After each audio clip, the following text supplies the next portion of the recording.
dapat kayong magliwanag ng kabutiha'y mahayag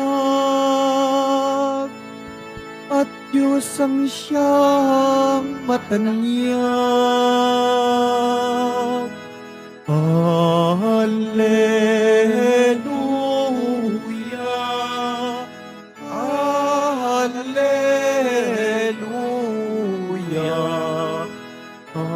Alleluia,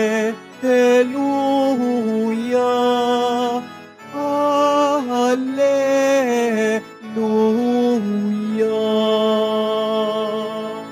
Sumainyo ang Panginoon. At sumayo rin. Ang mabuting balita ng Panginoon ayon kay San Lucas. Papuri sa iyo, Panginoon.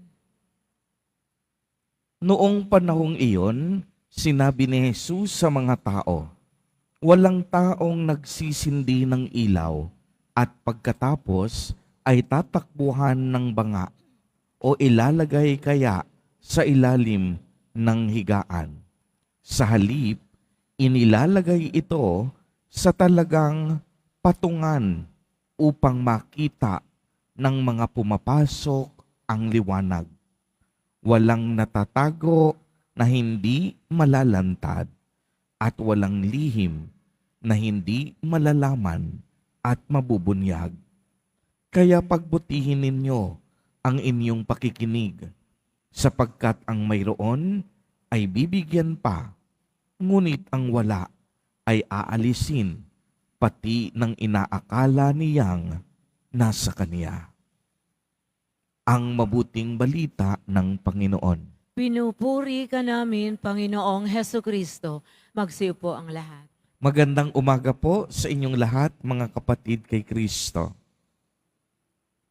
Sa lahat po ng ating mga taga-subaybay sa iba't ibang online platforms at sa lahat ng ating mga kadeboto sa iba't ibang panig ng Pilipinas at maging sa buong mundo kung saan tayo ay naaabot ngayon ng ating live streaming. Mapayapang umaga din po sa inyong lahat. Purihin at dakilain natin ang ating Panginoon, ang mahal na poong Jesus Nazareno. Mga kapatid kay Kristo at mga kadeboto, malugod po namin kayong tinatanggap sa Basilica Minor at Pambansang Dambana ni Jesus Nazareno. Sa araw na ito ay ating ginugunita si Santo Padre Pio ng Pietrelcina. Maliwanag pong nating narinig sa ating ebanghelyo sa araw na ito ang talinhaga tungkol sa ilaw na hindi dapat itinatago kapag nasindihan na.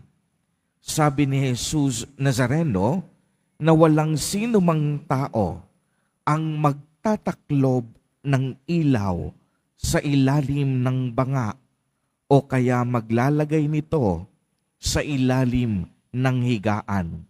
Sa halip, ang ilaw ay dapat ilagay sa isang patungan upang ito ay makita ng tao at makapagbigay ng tunay na liwanag. Ano po ang ibig sabihin dito ni Jesus Nazareno? Tulad po ng isang ilaw na nasindihan na, dapat na itong magliwanag upang maging tanglaw sa iba. Tayo pong mga nabinyagan sa ilalim ni Jesus Nazareno ay pinawalang sala na sa kasalanang ating minana. Tayong mga disipulo niya ay isinugo niya upang ipagpatuloy natin ang mga gawaing misyon na sinimulan niya. Huwag nating ikahiya ang pagiging Kristiyano.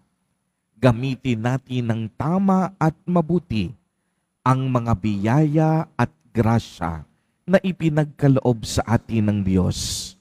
Kaya naman, masasabi natin na ang ating ebanghelyo sa araw na ito ay akmang-akma sa ating pagdiriwang sa kapistahan ni Santo Padre Pio na kung saan ang kaniyang buhay ay nagsilbing liwanag sa karamihan. Noong Mayo 25, 1887, isinilang po si Padre Pio mula sa simpleng pamilya na magsasaka sa Petrelcina. Pumasok siya sa nobisyado ng mga prailing Capuchino sa gulang na 15. Mayroon siyang mahinang katawan, ngunit matatag na kalooban, at siya ay naordinahan bilang pari taong 1910. Ika-20 ng Disyembre 1918, lumitaw sa kaniyang katawan ang 5 sugat ng paghihirap ng Panginoon. At siya po ang kauna-unahang pari na nagkaroon ng stigma sa kasaysayan ng ating simbahan. Hindi rin mabilang ang dami ng tao ang nangumpisal sa kanya at marami pang natanggap sa pamamagitan ng kaniyang banal na pagpapayo at espiritual na pamamatnubay. Naging tatak ng kaniyang buong buhay ang mahabang oras ng pagdalangin at patuloy na pamumuhay sa kawalang rangya at pagkakait sa sarili. Tunay nga pong ang buhay ni San Pio ay isang buhay na kapupulutan natin ng aral at inspirasyon.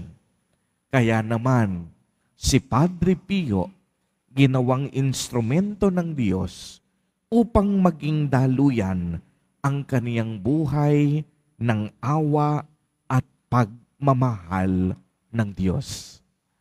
Mga kapatid kay Kristo, sa pagpapatuloy po natin ng banal na Eucharistia, naway atin itong maisapuso na tayong lahat na pinagpala ng Diyos, naway, kagaya ni Padre Pio, maging pagpapala din para sa iba.